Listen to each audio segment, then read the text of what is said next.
If you're looking to store your Snagit library in the cloud, here are a few tips to help you along the way. The first is to download Google Drive to your desktop if you haven't already. I'm going to open a browser, in this case Chrome, and navigate to Google Drive where I can download it to my desktop. Once it's downloaded, I can click and open Google Drive.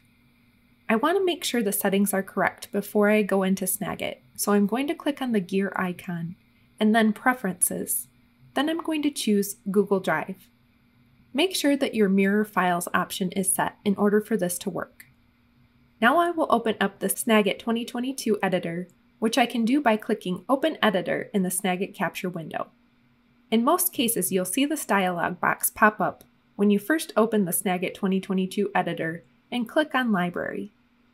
This is where you can choose from Google Drive if it detects it, and it should if it's downloaded to your desktop.